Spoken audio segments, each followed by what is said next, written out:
Assalamualaikum warahmatullahi wabarakatuh. Alhamdulillah nahmaduhu wa nasta'inuhu wa nastaghfiruh wa na'udzu billahi min syururi anfusina wa min sayyiati a'malina may yahdihillahu fala mudhillalah wa may yudlil fala hadiyalah. Alhamdulillah, kita panjatkan syukur pada Allah Subhanahu wa taala, kita dapat bersama-sama pada pagi ini, di pagi hari Jumaat yang mulia, hari yang penuh keberkatan yang diberkati oleh Allah Subhanahu wa taala.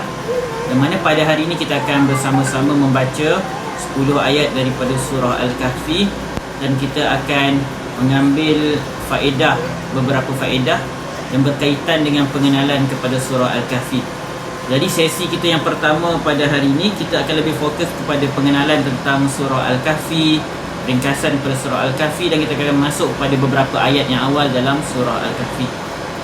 Jadi insya-Allah pada hari ini kita akan berkenalan dengan surah Al-Kahfi.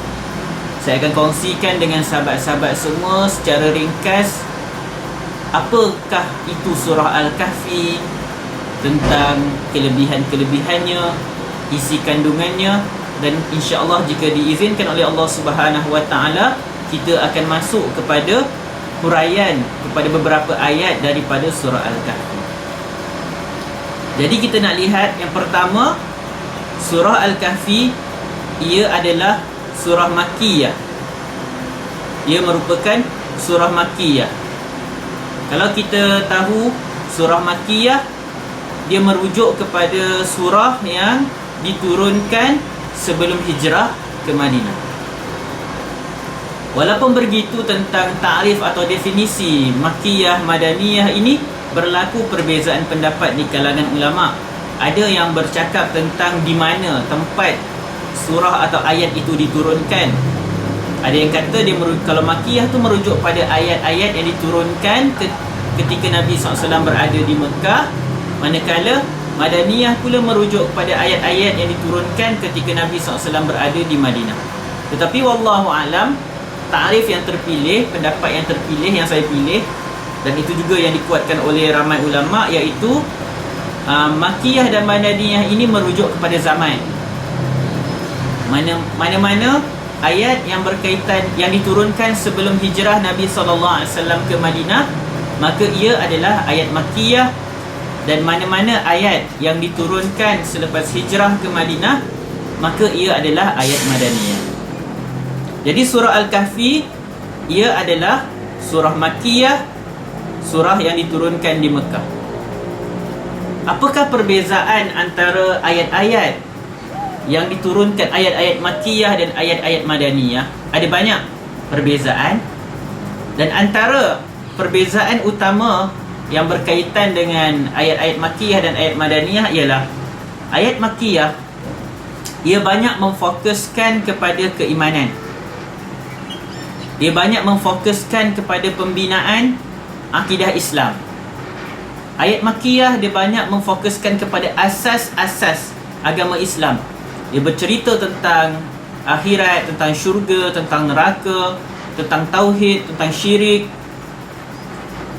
Sebab fasa Makkiyah adalah fasa untuk menguatkan umat Islam.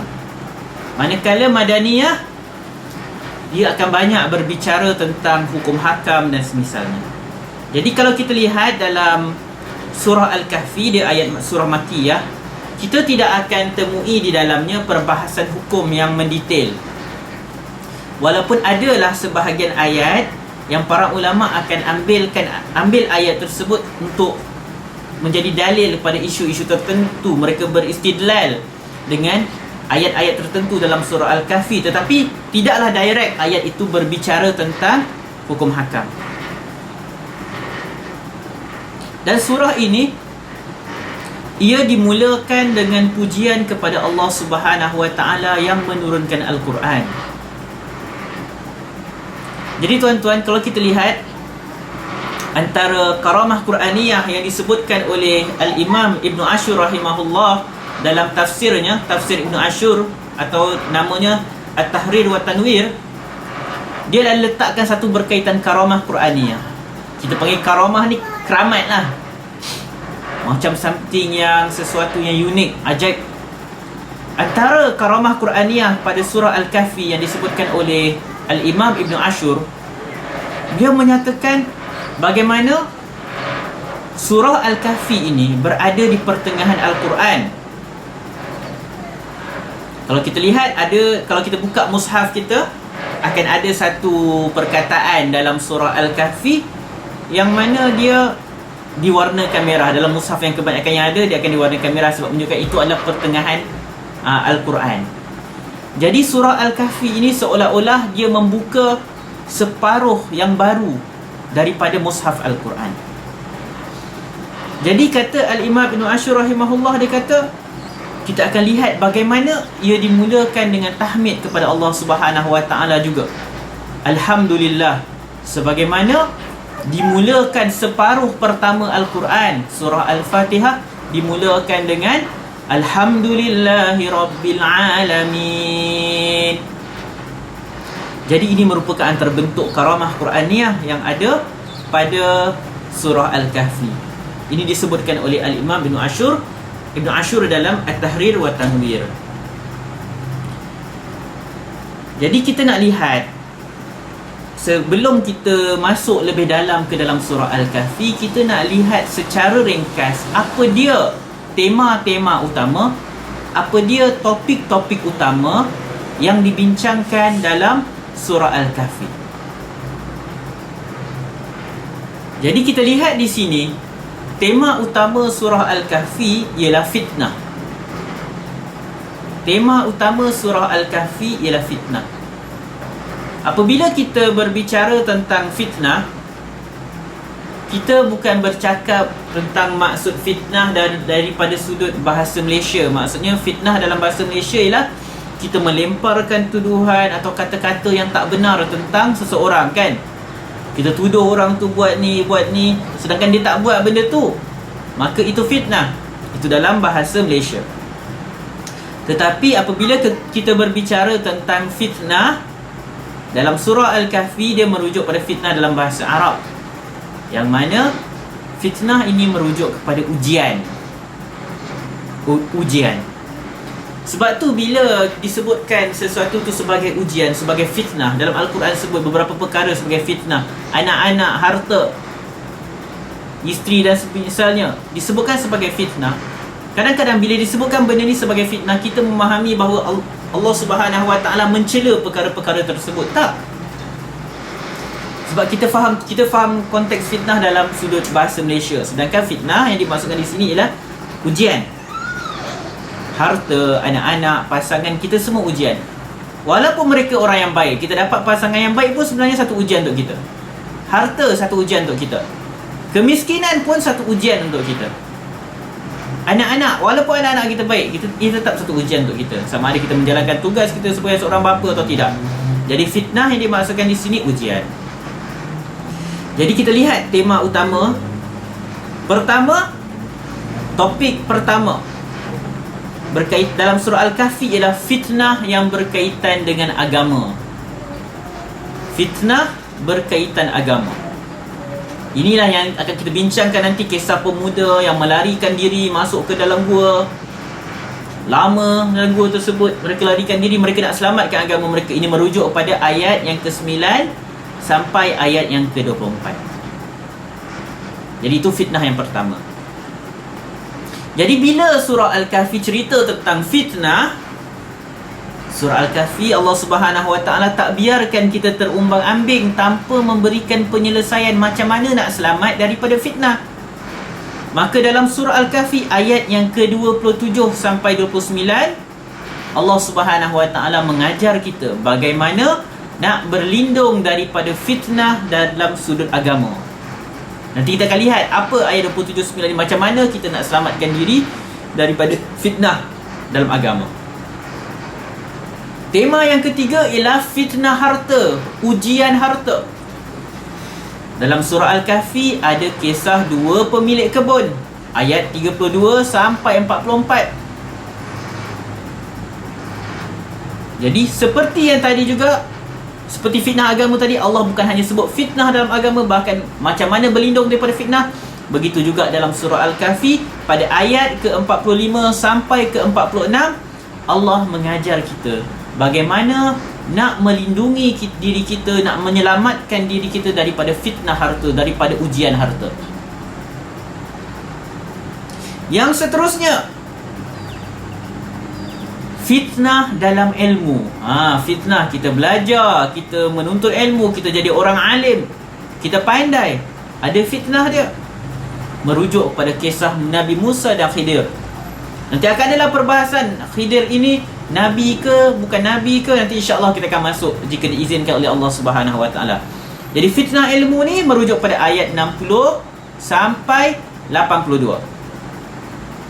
Dan seperti yang tadi juga, Allah ajar kita macam mana nak berlindung daripada fitnah ilmu ini, merujuk kepada ayat 69. Kemudian datang pula fitnah seterusnya, fitnah kekuasaan. Bila kita berada di tampuk pemerintahan, kita pegang kuasa, apa fitnah dia? Merujuk pada kisah Zulkarnain, ayat 89 sampai 83 sampai 89. Kemudian Allah ajar kita dalam ayat 103 sampai 104 bagaimana kita nak berlindung daripada fitnah kekuasaan, daripada fitnah kuasa, daripada fitnah jawatan. Jadi tema utama surah Al-Kahfi adalah fitnah. Walaupun pada surah Al-Kahfi ada beberapa perkara yang lain selain daripada isu fitnah. Jadi selepas kita lihat inilah tema utama surah Al-Kahfi, maka kita akan ketahui bahawa surah ini sangat perlu untuk kita fahami. Sebab kita semua tak nak terjerumus dalam ujian dan gagal dalam ujian. Kita semua akan diuji. Kita semua akan ditimpa fitnah. Fitnah ini diuji maksudnya. Tetapi adakah kita akan berjaya menempuh ujian tersebut atau kita akan gagal? Jadi kita mentadabbur surah Al-Kahfi untuk kita mengambil pengajaran daripadanya agar kita terselamat daripada fitnah. Jadi sahabat-sahabat semua, kita masuk pada bab yang seterusnya, iaitu berkaitan dengan kelebihan surah Al-Kahfi. Kelebihan surah Al-Kahfi. Jadi kita banyak baca tentang kelebihan surah Al-Kahfi. Jadi kita nak lihat pada pagi ini satu demi satu hadis yang berkaitan kelebihan surah Al-Kahfi, tentang apa yang dimaksudkan dengan kelebihan tersebut, dan paling penting juga apakah status-status hadis yang berkaitan perkara itu. Pertamanya, hadis yang diriwayatkan oleh Imam Al-Bukhari dan Muslim berkaitan kelebihan surah Al-Kahfi, yang mana daripada Al-Bara' bin Azib. Al-Bara' dia kata, qara'a rajulun al-kahf wa fid dari dabbatun. Ada seorang lelaki membaca surah Al-Kahfi. Ketika itu dia berada bersama dia adalah seekor ad-dabbah, haiwan tunggangan, kuda. Fiddar, dalam kandang. Faja'alat tanfiru, dan tiba-tiba kuda ini cabut lari, macam ketakutan daripada sesuatu. Fanazara, lalu sahabat ini dia melihat apa yang berlaku sebenarnya. Lalu dia nampak fa iza dababatun aw sahabatun. Dia nampak ada satu awan atau kabus. Wasyiyathu, ada satu awan atau kabus yang menyeliputi tempat tersebut. Jadi dia tahulah haiwan tadi, kuda tadi cabut lari sebab takut. Ialah dia nampak benda pelik, dia cabut lari. Fa dzakara dzalika lin-nabiy sallallahu alaihi wasallam. Lalu dia pun menceritakan perkara tersebut kepada Nabi sallallahu alaihi wasallam. Lalu Nabi SAW kata kepada sahabat tadi, Iqra' fulan, wahai fulan, bacalah. Fa innaha sakinatu, sesungguhnya yang kau nampak tu, yang kau nampak awan tu, macam kabus tu yang menyeliputi tempat tersebut sampai kuda tu lari, fa innaha sakinah, itu adalah sakinah. Sakinah ni kalau kita terjemahkan, dia merujuk pada ketenangan. Tanazzalat indal Quran, yang diturunkan kepada Al-Quran. Atau tanazzalat lil Quran, yang diturunkan kepada bacaan Al-Quran, atau diturunkan kerana bacaan Al-Quran. Sahabat tadi radhiyallahu anhu, dia membaca surah Al-Kahfi ketika dia sama dengan kuda dia. Dia mungkin jaga kuda dia waktu malam ke apa. Lalu tiba-tiba datanglah awan atau kabus disebabkan bacaan surah Al-Kahfi tadi. Lalu Nabi SAW memberitahu bahawa itu adalah sakinah, ketenangan. Jadi kita nak lihat apakah huraian ulama kepada hadis ini. Al-Imam Al-Aini dalam Umdatul Qari, Syarah Sahih Al-Bukhari, dia kata daripada hadis ini fihi ikhbaru anna an nuzulis sakinah. Pada hadis ini terdapat pengkhabaran tentang turunnya as-sakinah, turunnya sakinah, ketenangan apabila dibacakan Al-Quran. Apabila kita baca Al-Quran, Allah Subhanahu Wa Taala akan turunkan ketenangan ke muka bumi. Jadi tuan-tuan, antara cara untuk kita tenangkan diri kita ialah dengan membaca Al-Quran. Dan sahabat tadi, turunnya sakinah itu ialah ketika dia membaca surah Al-Kahfi. Jadi Nabi SAW sebut pada sahabat tadi, Iqra', bacalah. Hendaklah, maksudnya apa? Supaya dia berterusan membaca Al-Quran untuk dia memperolehi hasil rahmat daripada bacaan Al-Quran tersebut. Dia hendaklah membanyakkan baca Quran supaya lagi banyak rahmat Allah, lagi banyak ketenangan yang dia perolehi. Kemudian kan disebutkan tadi bahawa awan atau kabus tadi dia merujuk kepada as-sakinah. Lalu para ulama berbeza pendapat. Apa maksud dia?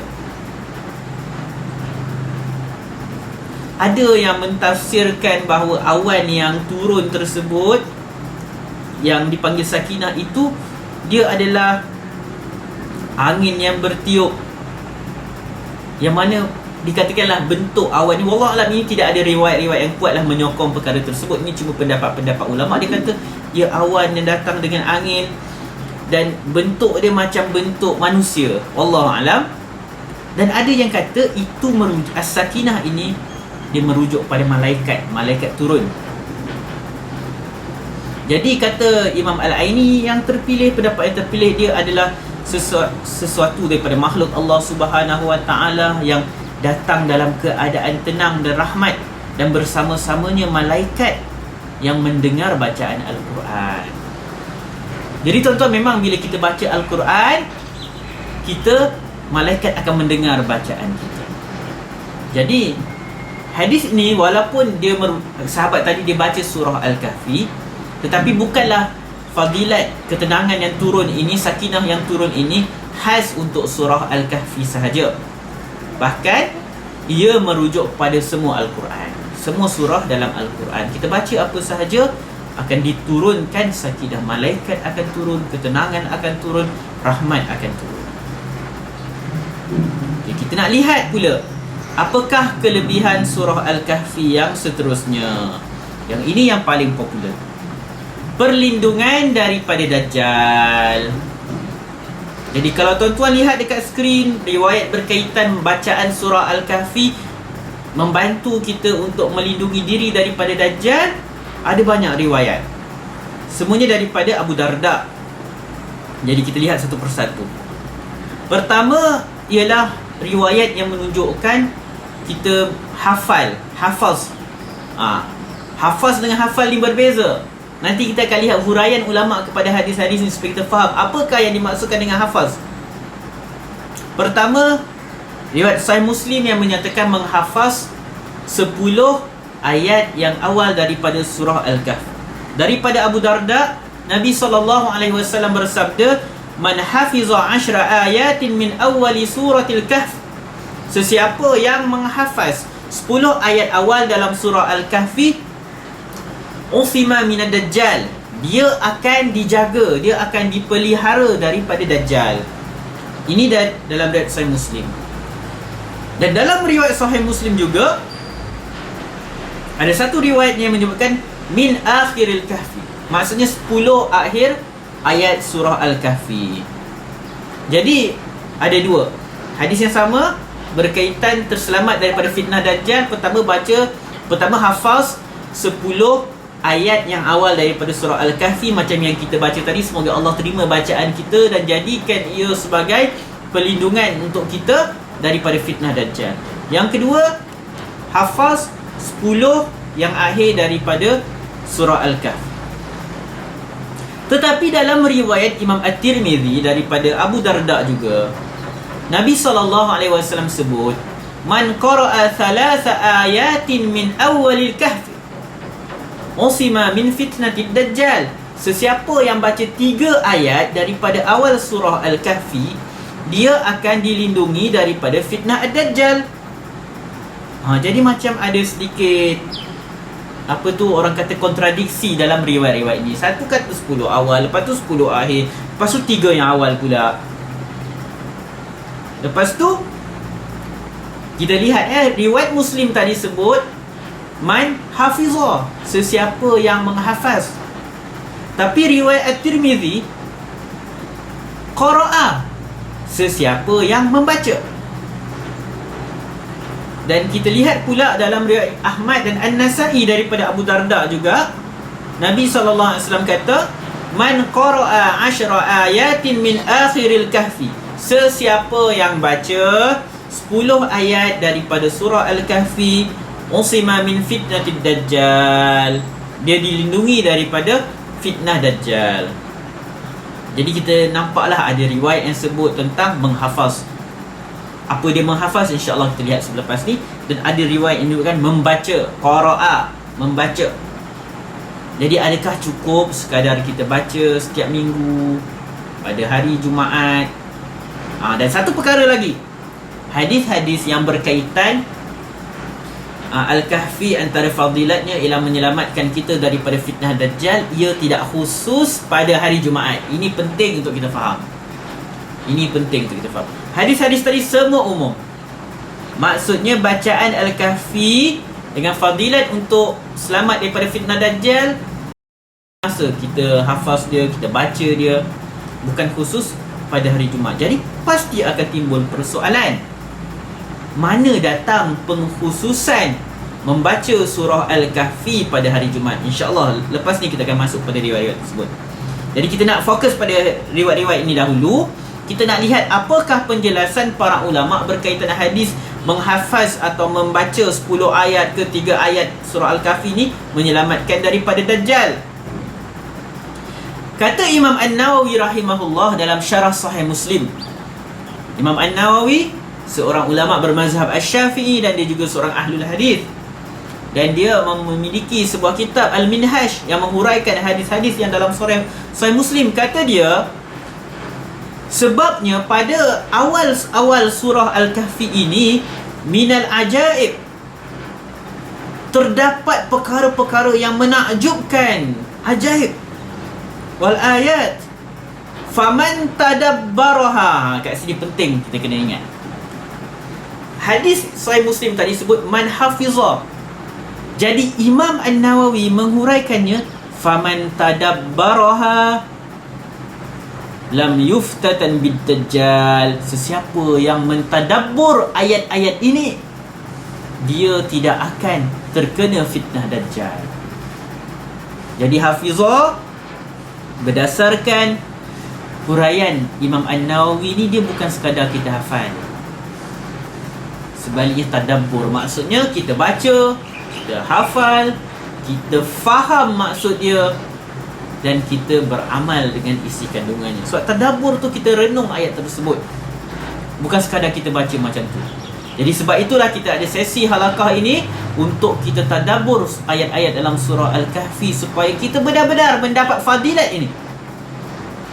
Kita semua tahu fitnah dajjal fitnah yang sangat besar. Kita nak selamat daripada fitnah tersebut, jadi kita nak kena tadabbur ayat-ayat dalam surah Al-Kahfi untuk kita faham. Lalu akhirnya insya-Allah dengan kita faham isi kandungan surah Al-Kahfi, kita baca, kita hafal, kita faham dan kita praktis, maka kita tahu bagaimana cara kita nak selamatkan diri daripada dajjal. Kata Imam Al-Qurtubi, Imam Al-Qurtubi yang menulis kitab Al-Mufhim.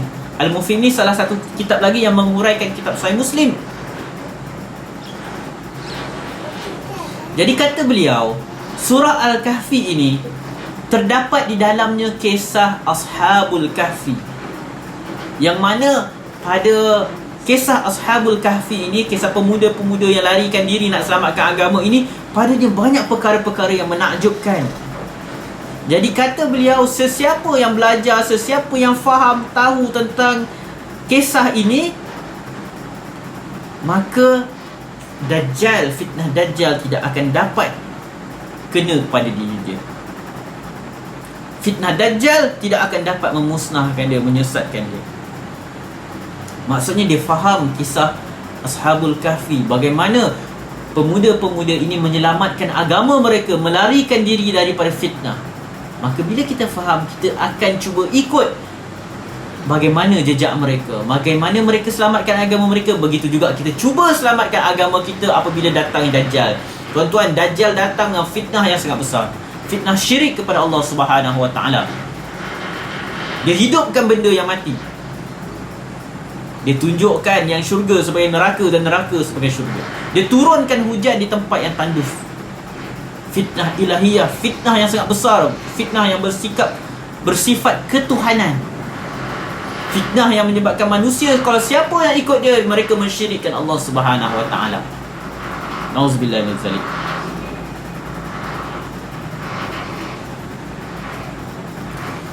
Okey, kemudian kita lihat apa lagi kata Imam Al-Qurtubi. Kemudian dia kata dalam surah Al-Kahfi, nanti kita akan lihat yunzira ba'san syadidan min ladunhu, yang mana ada disebutkan tentang amaran yang keras kepada orang-orang yang menyelisihi Al-Quran. Maka ia berkaitan dengan fitnah Dajjal. Kalau kita lihat nanti dalam surah Al-Kahfi, ada cerita tentang kaum musyrikin yang mendakwa Allah ada anak. Kaburat kalimatan takhruj min afwahim, besar sangat perkataan itu, dakwaan mereka Allah ada anak. Kalau dakwaan Allah ada anak pun dah satu benda sangat besar, apatah lagi dakwaan Dajjal itulah Tuhan, Dajjal itulah Allah. Maka surah Al-Kahfi sedang menyiapkan diri kita bagaimana kita nak menghadapi fitnah Dajjal yang sangat besar. Kemudian kata Imam Qurtubi lagi, boleh jadi maksud dia sesiapa yang membaca ayat, memang dibaca ayat surah Al-Kahfi, dan dia memahami maksudnya, dia beramal dengan maksudnya, dan dia berhati-hati dengan, dia berjaga-jaga. Selepas dia faham ayat dalam surah Al-Kahfi, maka dia mengambil langkah berhati-hati untuk mengelakkan fitnah-fitnah yang ada, maka dia akan terselamat daripada fitnah Dajjal. Dan ada jugalah ulama yang kata dia memang dia khususiat, khasais, keunikan surah Al-Kahfi, siapa baca dia akan dapat fadilat ini. Wallahu a'lam. Okey, kita lihat pula beberapa perkara lagi. Seperti kita sebutkan tadi, dalam riwayat At-Tirmizi disebutkan bahawa 3 ayat yang pertama. Maka sebab tu ada sebahagian ulama kata 10 ayat awal, 10 ayat akhir, 3 ayat awal ni dia bukan benda tu. Yang dimaksudkan ialah keseluruhan surah Al-Kahfi. Sebab ada riwayat sebut 10 ayat yang awal, ada riwayat kata 10 ayat yang akhir. Maka sebenarnya nak menunjukkan kita kena baca keseluruhan ayat surah Al-Kahfi, kita kena faham keseluruhan surah Al-Kahfi, kita kena tadabbur seluruh surah Al-Kahfi, bukan berpada dengan 10 ayat. Sebab pada 10 ayat awal, 10 ayat akhir, maksudnya semualah. Maksudnya semua daripada surah Al-Kahfi tersebut. Okey. Jadi itu berkaitan dengan membaca surah Al-Kahfi dapat menjadi perlindungan kepada kita daripada Dajjal. Allah Subhanahu Wa Taala akan lindungi kita daripada Dajjal. Ini satu perkara yang penting untuk kita faham. Bila kita kata surah Al-Kahfi melindungi daripada Dajjal, maksudnya Allah yang lindungi kita daripada Dajjal. Kita kena faham benda ni. Kita kena faham. Kemudian kita lihat lagi yang seterusnya, kelebihan surah Al-Kahfi lagi, mendapat cahaya. daripada Sahal bin Mu'az an abihi, daripada ayahnya, bahawa Rasulullah sallallahu alaihi wasallam bersabda, man qara'a awwala suratil kahfi wa akhiraha, sesiapa yang membaca awal surah al-kahfi dan akhirnya, kanat lahu nuran min qadamihi ila ra'si, maka dia akan memperolehi cahaya daripada kaki sampai kepala dia. Wa man qara'aha kullaha, sesiapa yang membaca keseluruhan surah al-kahfi, kanat lahu nuran ma bainas samai ila al-ard, maka dia akan mendapat cahaya daripada cahaya antara langit sampai ke bumi, dipenuhi cahaya, dia akan dapat banyak cahaya. Hadis ini adalah hadis yang diriwayatkan oleh Imam Ahmad, tetapi hadis ini hadis yang dhaif. Hadis ini hadis yang dhaif sebab dia ada perawi-perawi yang dhaif, tapi wallahu alam dia bukanlah hadis yang terlalu lemah. Dan ulama-ulama hadis, majoriti ulama berpendapat bahawa dibolehkan untuk kita menggunakan riwayat-riwayat yang lemah, yang mana riwayat yang lemah itu tidaklah terlalu lemah untuk perkara-perkara kelebihan, fadailul a'mal, kelebihan-kelebihan amalan.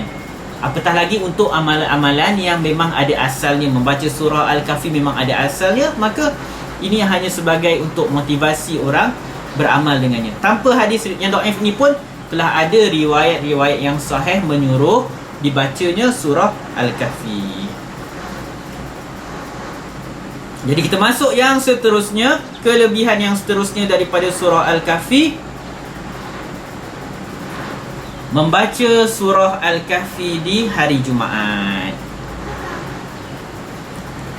Kita akan lihat hadis yang diriwayatkan oleh Imam Al-Baihaqi, Al-Hakim dan semisalnya.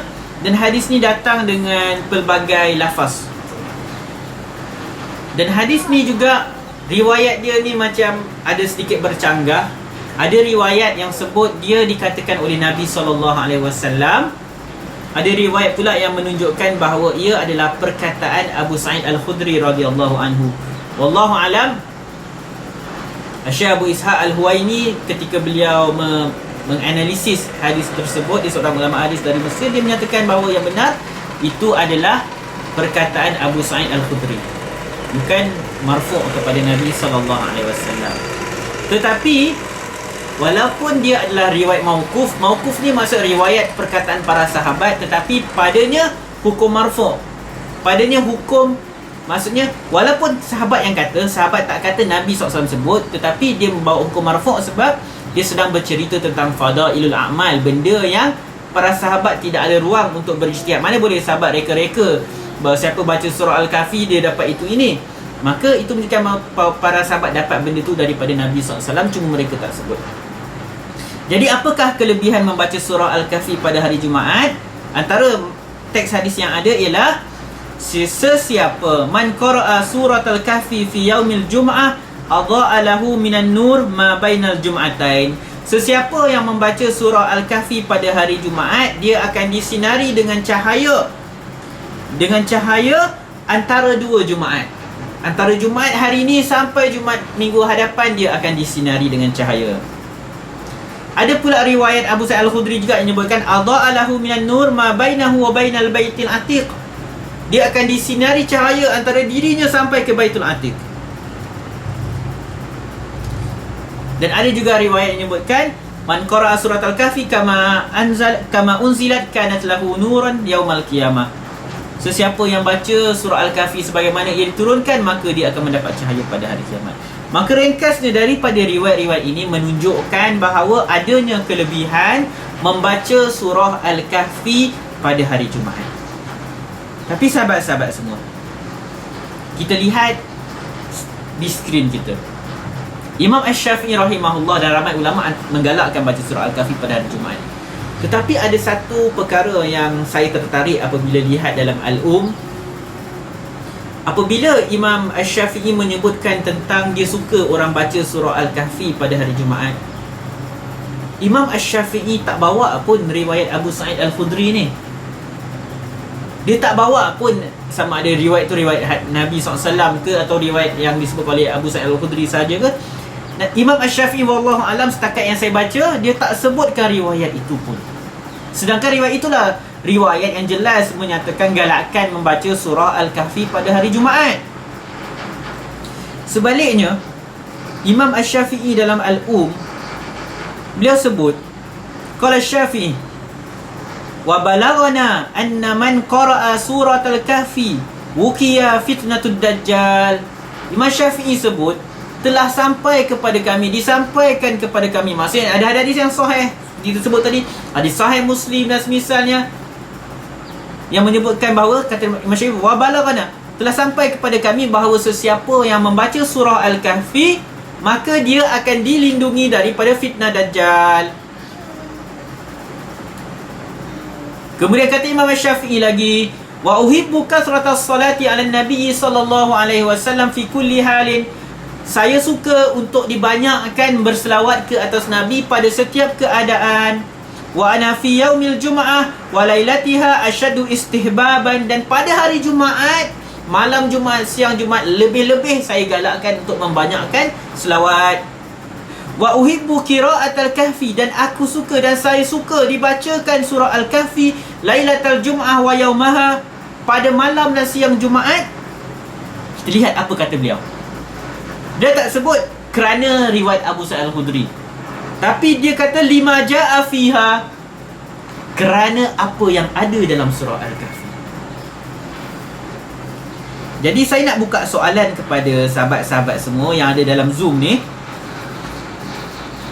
Imam Asy-Syafi'i kata dia suka dibacakan surah Al-Kahfi pada hari Jumaat kerana isi kandungan surah Al-Kahfi.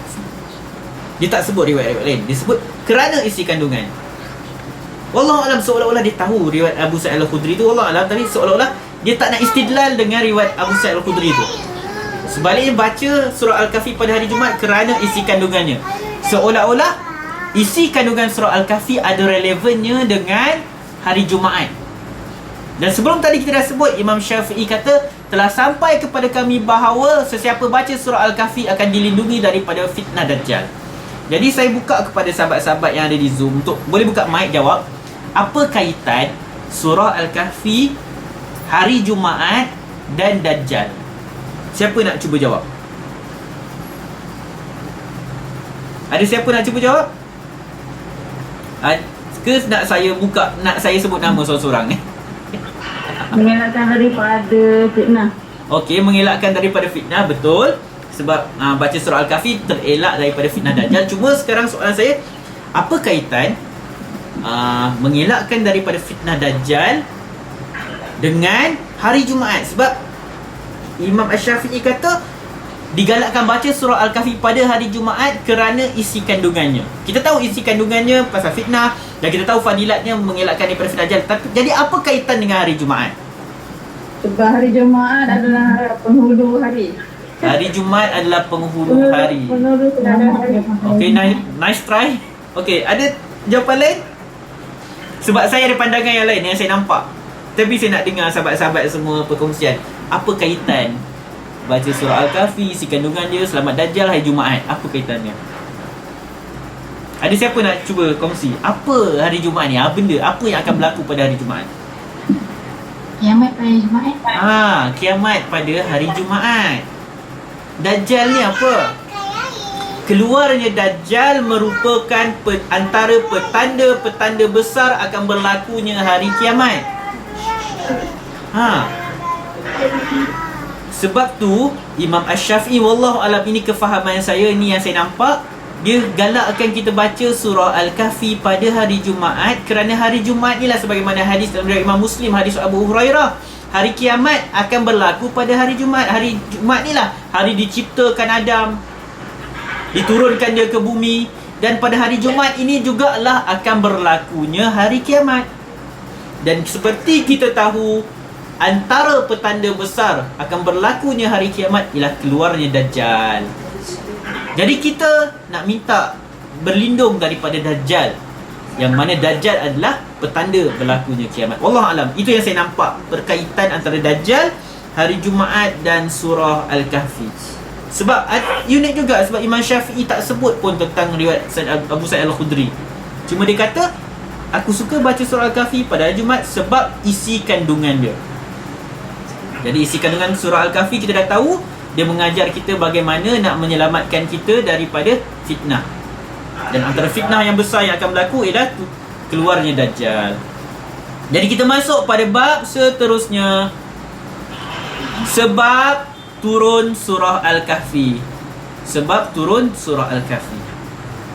Seperti yang tertera di slide, dia kisah orang Quraisy jumpa dengan Nabi, dengan orang Yahudi.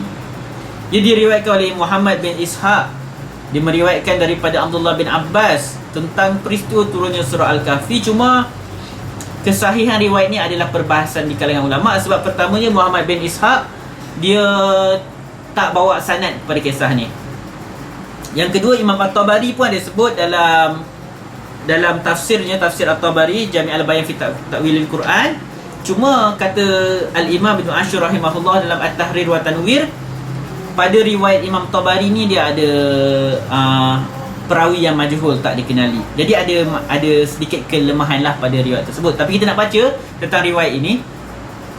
Orang-orang Quraisy dia pernah menghantar An-Nadhr bin Al-Harith dan Uqbah bin Abi Mu'idh berjumpa dengan rahib Yahudi.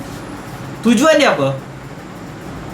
Mereka suruh wakil-wakil mereka ni pergi jumpa rahib Yahudi untuk bertanya tentang Nabi Muhammad sallallahu alaihi wasallam. Dan nak tanya para rahib tu apa yang mereka tahu tentang Nabi Muhammad sallallahu alaihi wasallam menurut apa yang disebutkan dalam Taurat.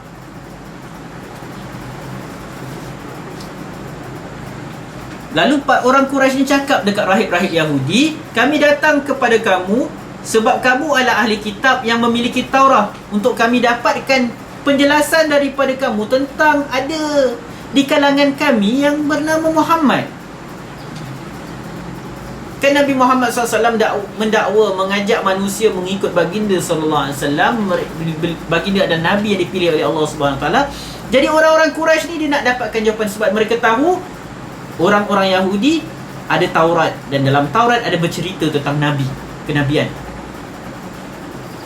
Lalu orang-orang Yahudi itu, rahib-rahib Yahudi itu berkata kepada wakil-wakil Quraisy tadi, tanyakan 3 soalan kepada Nabi SAW, yang mana jika Nabi SAW dapat menjawab 3 soalan itu, maka dia adalah Nabi, maka benarlah dia Nabi yang diutuskan.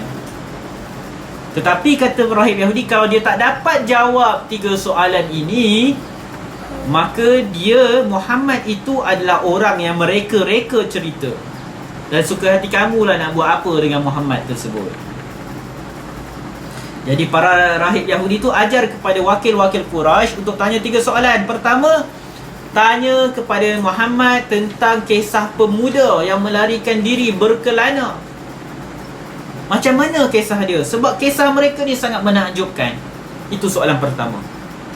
Yang kedua, tanyakan kepada Muhammad tentang seorang lelaki yang pergi bergerak daripada timur sampai ke barat. Apa kisah dia? Yang ketiga, tanyakan kepada Nabi Muhammad SAW tentang ruh. Tentang ruh. Ruh tu apa? Jadi orang kafir Quraisy, orang musyrikin Quraisy, bila mereka dah dapat soalan yang dikemukakan oleh rahib-rahib Yahudi tadi, maka dia pun jumpa Nabi SAW. Jadi rahib Yahudi kata, kalau Nabi dapat jawab 3 soalan tu, betul lah dia Rasul. Jadi wakil-wakil orang Quraisy tadi, bila dia balik daripada jumpa rahib Yahudi, dia pun bercakap kat kaum dia, rahib-rahib Yahudi ni, pendeta-pendeta Yahudi ni telah ajar kita untuk tanya 3 soalan. Kalau dia dapat jawab, Muhammad dapat jawab, Muhammad SAW dapat jawab soalan kita, 3 soalan ni, betul-betul lah dia Nabi. Jadi mereka pun jumpa dengan Nabi SAW dan bertanyakan tentang 3 soalan tersebut. Nabi SAW tak dapat jawab soalan tu. Nabi SAW kata, nanti esok, sehari lepas ni aku akan jawab. Tetapi ujian yang Allah Subhanahu Wa Taala berikan kepada Nabi SAW, Nabi tunggu wahyu, tunggu Jibril datang bawa wahyu, tak turun wahyu. sampai 15 hari. Orang-orang musyrikin Mekah, orang-orang Quraisy dah kutuk-kutuk Nabi SAW dah. Waktu tu Nabi dah sedih sangat. Orang-orang Quraisy dah perli-perli Nabi, kata Muhammad janji esok nak bagi jawapan. Ni dah sampai 15 hari tak dapat apa-apa jawapan pun daripada beliau. Jadi kita bayangkan kalau kita di situasi Nabi Muhammad SAW, apa perasaan kita? Orang masyarakat dah kata penipu ada ni. Oh no, Nabi tipu. 3 soalan pun tak dapat jawab. Sampailah turunnya wahyu, sampai datangnya Jibril membawa surah Al-Kahfi. Jibril bawa turun surah Al-Kahfi.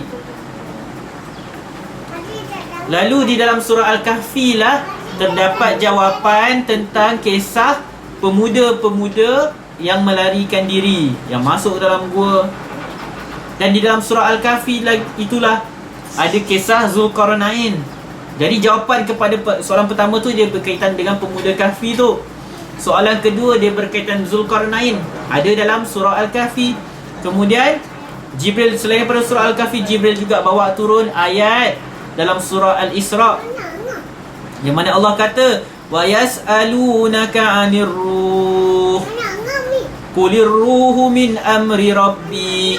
Katakanlah bahawa roh itu adalah daripada urusan Tuhanku. Wa ma utitum minal ilmi illa qalila. Tidaklah kamu diberikan ilmu kecuali sedikit sahaja. Jadi itulah berkaitan dengan sebab turunnya surah Al-Kahfi. Jadi kita nak masuk kepada penjelasan. Kita nak masuk penjelasan atau huraian kepada ayat pertama surah Al-Kahfi yang kita dah baca tadi. Kita lihat Allah Subhanahu Wa Taala memulakan surah Al-Kahfi dengan Alhamdulillahillazi anzala ala abdihil kitab. Segala puji bagi Allah Subhanahu Wa Taala yang telah menurunkan kepada hamba-Nya Al-Kitab. Walam yaj'al lahu iwaja. Dan Allah tidak menjadikan pada Alkitab itu ada terpesong, ada bengkok, ada kecacatan. Jadi tuan-tuan, kita lihat bagaimana surah Al-Kahfi dimulakan dengan ucapan Alhamdulillah. Sebagaimana dibukanya surah Al-Fatihah dengan Alhamdulillah. Alhamdulillah ini bermaksud segala puji. Kita terjemahkan segala pujian kepada Allah Subhanahu Wa Taala. Dan ia diucapkan sebagai lambang syukur kita kepada Allah Subhanahu Wa Taala. Kita bersyukur kepada Allah Subhanahu Wa Taala. Jadi apabila kita membaca surah Al-Kahfi, kita bermulakan dengan ucapan Alhamdulillah. Untuk apa? Untuk nikmat apa? Segala puji bagi Allah. Syukur kita kepada Allah Subhanahu Wa Taala kerana Allah Subhanahu Wa Taala telah menurunkan kepada kita Al-Quran. Jadi dapat Al-Quran, dapat hidayah daripada Al-Quran, kita ucap Alhamdulillah. Kita puji Allah, syukur kerana diturunkan Al-Quran yang sempurna, tidak ada kecacatan sedikit pun. Dan apakah fungsi Al-Quran? Apakah mesej Al-Quran? Kita lihat ayat yang kedua. Qayyiman liyunzira ba'san shadidan min ladunhu wa yubashshiral mu'minin. وَيُبَشِّرَ الْمُؤْمِنِينَ الَّذِينَ يَعْمَلُونَ الصَّالِحَاتِ أَنَّ لَهُمْ أَجْرًا حَسَنًا. Quran yang benar, qayyim, Quran yang benar, dia tidak ada kecacatan. Allah dah sebut tadi ayat yang pertama, dia adalah Quran yang tidak ada kecacatan. Qayyimah, mustaqimah, lurus, tetap keadaan dia. Allah ulang lagi, bukan sekadar tak ada kecacatan, bahkan sempurna keadaan Al-Quran ini. Diulang kesempurnaan Al-Quran. Alhamdulillah, kita dapat sebuah kitab yang sempurna. Dan apakah mesej Al-Quran? Untuk apa diturunkan Al-Quran?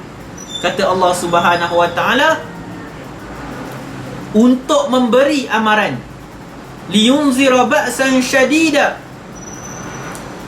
untuk memberi amaran dengan azab yang sangat berat daripada Allah, untuk memberi amaran tentang azab yang sangat berat kepada mereka yang menyelisihi Al-Quran, mereka yang menentang Allah Subhanahu Wa Taala.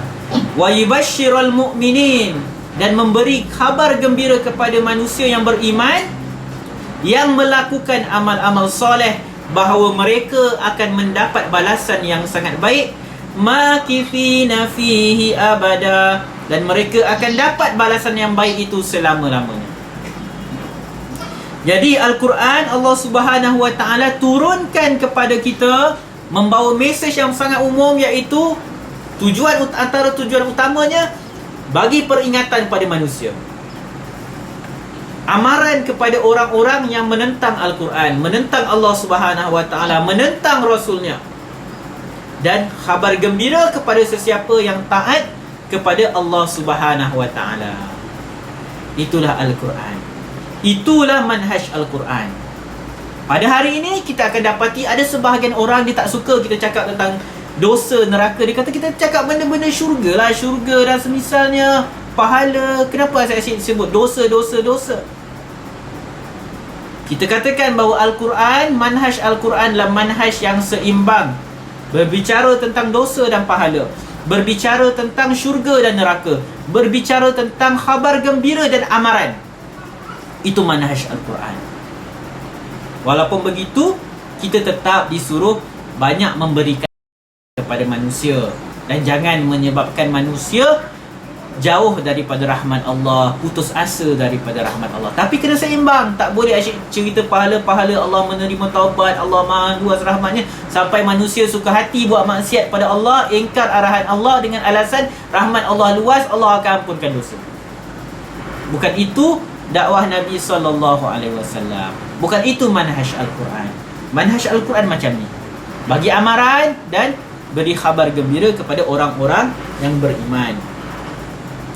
Jadi kita ucapkan syukur kepada Allah Subhanahu Wa Taala di permulaan surah Al-Kahfi ini. Dengan turunnya Al-Quran, kita dapat mengambil faedah yang sangat luas daripada dia.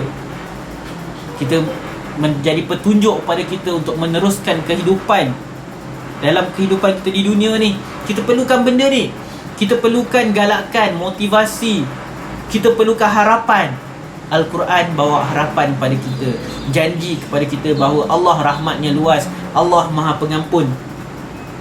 Dalam masa sama kita perlukan ada rasa takut, supaya kita taklah tertipu dengan rahmat Allah. Bukan rahmat Allah tipu kita, kita tertipu. Maksudnya kita rasa Allah maha pengampun, maha penyayang, kita pembuat segala dosa dengan alasan tak apa, nanti Allah ampun, rahmat Allah luas. Jadi Al-Quran ajar kita bukan macam tu, bukan macam tu. Jadi dalam hidup kita, kita kena seimbang antara kita penuh harapan, sangat berharap pada rahmat Allah, dan perlu juga ada rasa takut kepada Allah Subhanahu Wa Taala. Dan itulah manhaj Al-Quran. Dan kita tuan-tuan semua, kita dalam berinteraksi dengan anak-anak kita, dengan kalau kita guru, dengan murid-murid kita, sebagai pendakwah, pensyarah dan semisalnya, sebagai ahli masyarakat, itu cara metod kita sampaikan Islam. Berikan khabar gembira, berikan amaran. Perlu ada dua-dua. Itu Islam, itu yang seimbang. Kita bukan agama yang hanya menakutkan manusia dengan azab Allah, neraka, dosa, sampai manusia putus asa daripada rahmat Allah. Bila orang putus asa daripada rahmat Allah, dia akan rasa diri dia kotor, tak boleh nak bertaubat dah. Jadi dia akan berterusan dalam dosa. Sama juga orang yang tertipu dengan rahmat Allah, kita duk cakap dia tak apa, Allah maha pengampun, Allah maha penyayang, kita tak sebut langsung pasal neraka, tak sebut langsung pasal dosa. Orang tu pun berterusan dalam dosa sebab dia kata tak apalah, Allah maha penyayang. Akhirnya dua-dua pihak ni menyebabkan manusia terjerumus dalam dosa. Sebab manhaj yang tak seimbang, metodologi dakwah yang tak seimbang. Walaupun begitu, kena lebih banyak akan memberikan harapan kepada manusia, kerana sebagaimana dalam hadis qudsi riwayat Imam Muslim, bagaimana Allah Subhanahu Wa Taala sebut bahawa rahmatku mengatasi kemurkaanku. Wallahu alam, saya rasa cukup sampai di sini sahaja huraian kita. InsyaAllah pada sesi seterusnya kita akan masuk ayat yang ke-4, ke-5, ke-6. Wa yunziral ladzina qalu ittakhadallahu walada. Dan Al-Quran memberi amaran kepada orang yang mendakwa Allah mempunyai anak. Siapa orang yang kata Allah ada anak ni? InsyaAllah kita akan bincang pada sesi seterusnya. Jadi mungkin kita boleh buka kepada soal jawab pada sesi